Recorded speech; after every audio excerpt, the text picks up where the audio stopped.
Mahlako Komani is tracking this story for us.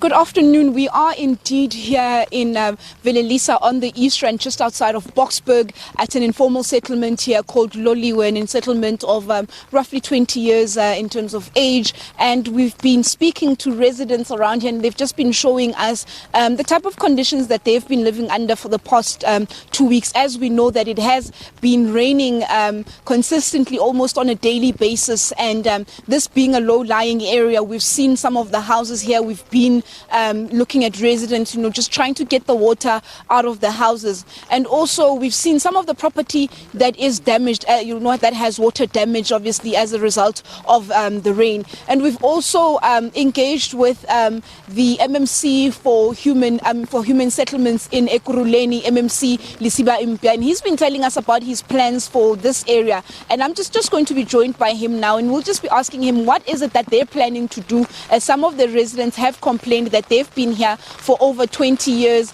and these are the conditions that they have been subjected to. MMC, thank you so much for talking to us. Can you just please tell us, what are your plans for this area? You've heard residents complaining that these are the type of conditions that have been going on for like over 20 decades. Yeah. Look, the plans that we have for this place is that currently there's a contractor that is on site. He has taken up site to build 3,500 units, and this area is prioritized for that particular project. But mostly also to that, we're saying whilst the project is ongoing, we're going to make interventions in terms of electrification. We've got 14 contractors that are going to be taking up site in the coming week to electrify the area. And most unfortunately this week we have been hardly hit by the rain. I think this rain has been on for the past 2 weeks, and that is why we are experiencing this particular influx of heavy water, in particular on the areas that are lying low. But the department is on site, my officials are on site working day and night to make sure that our people are not exposed to any further danger. And we've seen dams, the Department of Human Settlements, making sure that we are mitigating on the problem that our people are facing currently.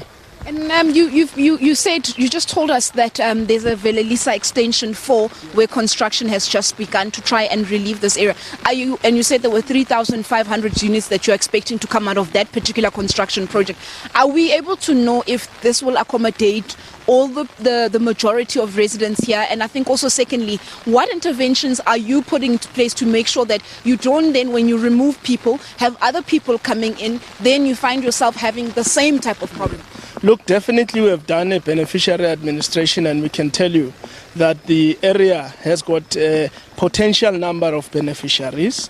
And of course, on those that do not qualify, we also have further plans for them, because the development itself is a mixed development where others who don't qualify are given further options. But it is not only going to relieve the area of Loliwe, the area of Somalia as well is part of the beneficiaries, as well as the backyard dwellers of Villa Liza Extension 4. In terms of what plans do we have to prohibit or prevent people who are going to build shacks from those that we remove, it's a collaborative effort. But I can tell you now, with the problems of migration, it's quite difficult to actually prevent that from happening. So what we're saying is that we are quite aware of the realities of migration. People are actually, as we speak right now, someone is moving from Limpopo, KZN and so forth to come and get a better life in Gauteng. And that person is going to make plans to settle, and that person in mostly will settle in the highly industrialized Ekurhuleni. So it is inherent. So a person will move from their areas to come and find settlement in Ekurhuleni. It is quite a challenge to actually stop this from happening. Thank you so much, MMC. Thank you very much. And yes, as you've heard, those are the plans that the municipality has for this area, this informal settlement of Loliwe, where some of the residents will be moved, especially those from low-lying areas will make their way to this extension for in the next couple of months once that construction is then finished. But for now, it definitely will have to be mop-up operations, and we'll have to see the various departments coming in here and seeing how they can help, because some of these informal houses are deep in the water.